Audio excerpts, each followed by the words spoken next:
Hi hello नमस्कार बच्चों 10th target 24 में आपનું हार्दिक स्वागत છે અને આજે આપણે કરવાનું છે પેપર નંબર 1 સો પ્લીઝ ખાસ ધ્યાનથી સમજી લેજો અને બીજી એક ખાસ વસ્તુ કહી દઉં કે અહીંયા જે તમને પ્રશ્નો કરાવવામાં આવે છે એ જે પ્રશ્નો થશે ને એ એવા પ્રશ્નો હશે કે બહુ કામના હશે અને બીજી વસ્તુ છે 24 આઉટ ઓફ 24 તમે લાવી શકો એવા લેવલના પ્રશ્નો હશે 100% આવશે જ એ એક અંદાજ છે કે તમે લાવી શકશો બટ આનાથી વિશેષ હજી તમારી કેપેસિટી હોય તો તૈયારી કરજો બાકી તમને એમ થાય કે સાહેબ આટલા બી અમારા માટે ઇનફ છે તો પછી મેક્સિમમ અમે એવો ટ્રાય કરી રહ્યા છીએ કે તમારા માટે શ્યોર શોર્ટ અને 100% પ્રશ્નો પૂછાઈ શકે ક્લિયર છે અને બીજી ખાસ વસ્તુ કે આની પીડીએફ અગર તમારે જોતી હોય યા ફિર અમે તો ડેલી એક પેપર આપવાની છે પણ એક સાથે તમારે બધા પેપર જોતા હોય તો નીચે ડિસ્ક્રિપ્શનની અંદર લિંક આપેલી છે અને ત્યાંથી તમે અમારી એપ્લિકેશન ડાઉનલોડ કરો એપ્લિકેશનમાં આવી જાઓ અને ત્યાંથી તમને લોકોને વિગતવાર માહિતી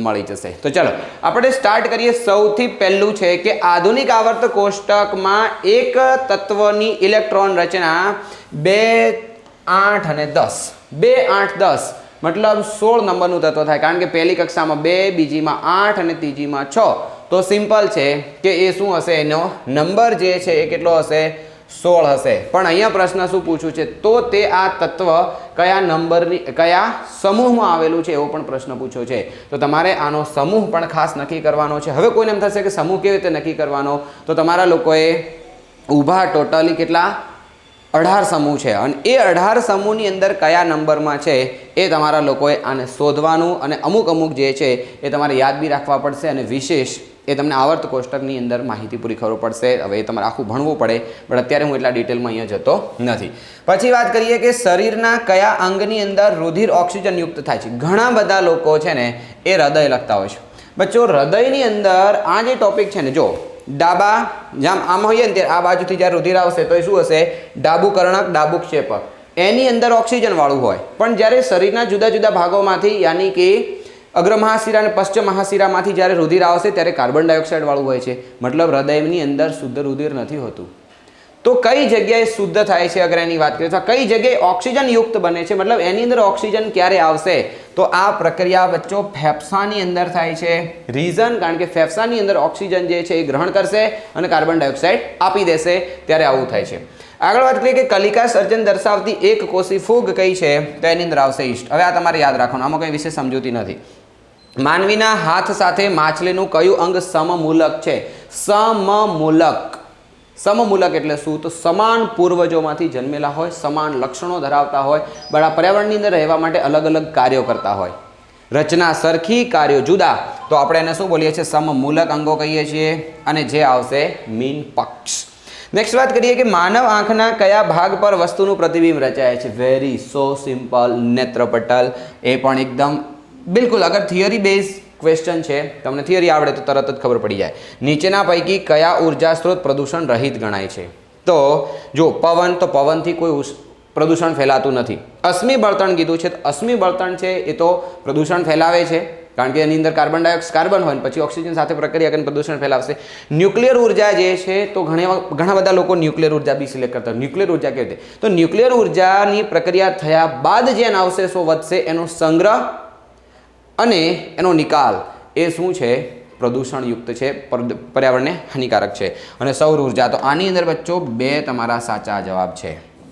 હવે કોઈ એમ થાય કે સાહેબ અમને એક્ઝામમાં પૂછાય તો શું મારે 2 સિલેક્ટ કરવાના યસ તમે બિલકુલ લખી શકો છો 2 જવાબ એકથી વધારે પણ પ્રશ્નો હોઈ શકે તો આ ધ્યાન રાખવાનું તમારા લોકોએ નેક્સ્ટ વાત કરીશું આપણે કે નીચેના વિધાનો સાચા બને તે રીતે ખાલી જગ્યા પૂરો તમારા પાસે 2 ઓપ્શન છે એમાંથી કોઈ એક ઓપ્શન ન આવે એ ખાસ ધ્યાન રાખવાનું છે તો પહેલાં તમારે ટ્રાય કરવાનો કે શું આવે પણ તમને એ નથી જવાબ મળતો તો શું ન આવે એના વિશે પણ તમારે વિચાર કરવો રહ્યો તો લખ્યું છે CaCO3 માંથી CaOCO2 બને છે કયા પ્રકારની પ્રક્રિયા છે યાદ કરો એકમાંથી 2 બન્યું એકમાંથી 2 તો શું થયું કહેવાય વિઘટન પહેલાં એક હતા અને હવે જુદા થયા બ્રેકઅપ વાળી સિસ્ટમ મારી પાસે ભણ્યા હશો તમને ખબર હશે બ્રેકઅપ થયું આની અંદર એટલે શું થયું કહેવાય વિઘટન થયું પછી સાબુમાં રહેલ ક્રિયાશીલ સમૂહ કયો છે? આમાં પણ ઘણા બધા ઢગલાબંધ લોકો ભૂલો કરતા હોય છે અને ઓલરેડી આની ટેસ્ટ ઘણા બધા વિદ્યાર્થીઓ આ કોર્સની અંદર આપી દીધી છે અને એની અંદર લોકો આ સિલેક્ટ કરે છે. તો યાદ રાખો,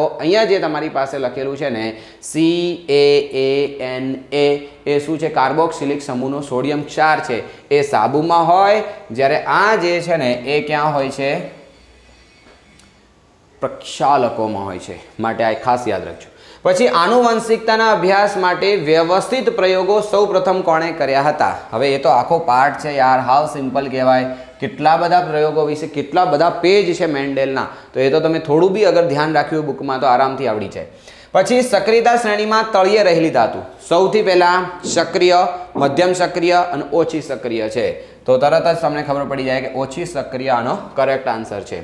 પછી કોષ કેન્દ્રમાં રહેલું ડીએનએના નિર્માણની અંદર ખાલી જગ્યા નિર્માણ માટે માહિતીનો સ્ત્રોત છે. તો માહિતી કોણ પહોંચાડે છે? તો આ પણ થિયરી બેઝ છે. હવે આમાં કંઈ એક્સ્ટ્રા સમજૂતી ના હોય બચ્ચો, પ્રોટીન જવાબ આવશે આનો.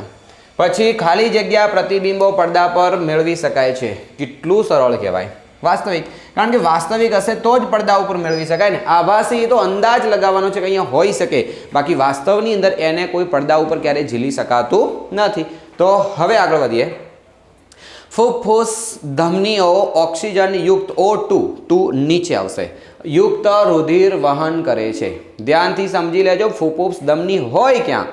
તો જ્યારે ફેફસામાંથી, જો અહીંયા ધારો કે આ 4 ખંડ, હું અત્યારે ખાલી બેઝિક તમને સમજાવું છું. આવી રીતે 4 ખંડો છે. અહીંથી જ્યારે રુધિર આવશે તો એ શું હોય? ફુફ્ફુસ શિરા હોય.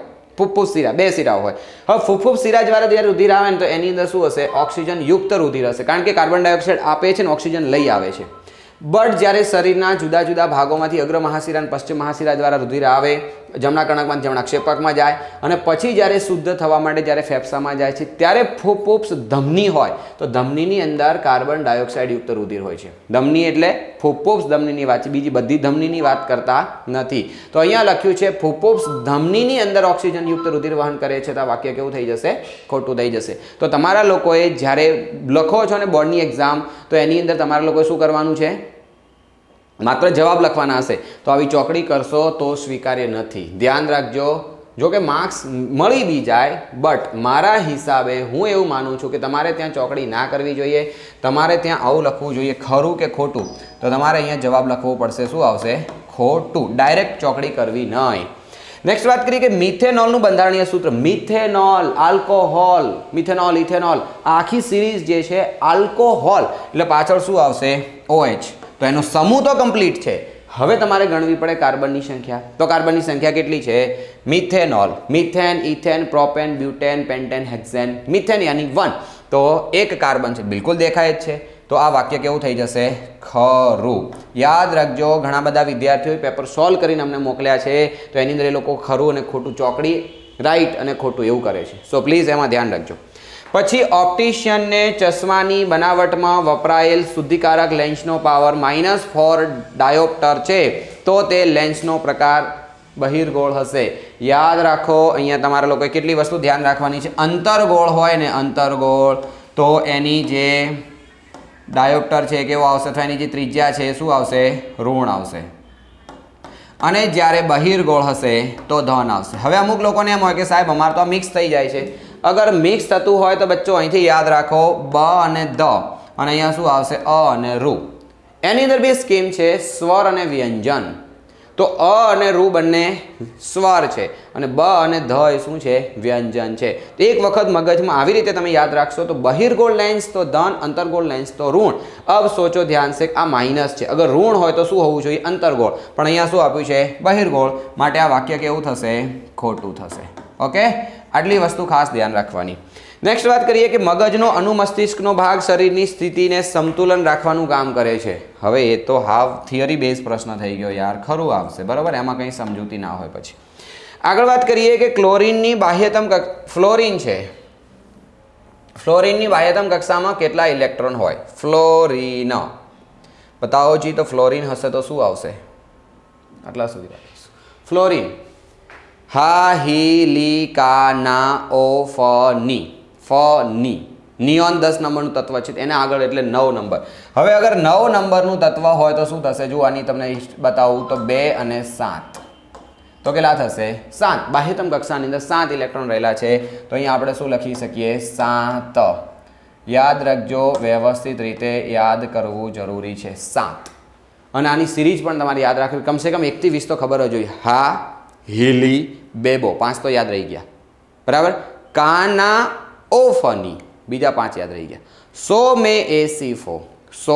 મે AC4 અને શકલો આપો કે આવી રીતે તમે યાદ રાખશો તો યાદ રહી જશે આધુનિક આવર્ત કોષ્ટકમાં કુલ કેટલા સમૂહ યાદ રાખજો સમૂહ અને આવર્ત યાની આડી લાઈન આ ટુ આ આવર્ત તો આડી લાઈન તો આડી લાઈનો જે છે 7 છે ઊભી લાઈન યાની સમૂહ તો સમૂહની સંખ્યા કેટલી આવશે સમૂહ છે ટોટલ 18 જ્યારે આવર્તની જે સંખ્યા છે એ કેટલી આવશે તો આવર્તની સંખ્યા છે બચ્ચો 7 ઓકે ચલો નેક્સ્ટ અરીસા પર જ્યારે પ્રકાશ કિરણ લંબ રૂપે આપાત થાય ત્યારે પરાવર્તિત કોણ કેટલો હશે યાદ રાખો સમજવાની કોશિશ કરો ક્યારે કોઈ પણ સપાટી હોય ગમે એવી સપાટી હોય બટ જ્યારે એના ઉપર કોઈ બી સપાટી સમજી લો મેં અહીંયા એક ચોરસ દોર્યું છે લંબચોરસ લંબઘન જે તમે સમજો અથવા તો ધારો કે કોઈ આવી રીતે સપાટી ઉપર પ્રકાશનું કિરણ પસાર થશે મતલબ આમ આવશે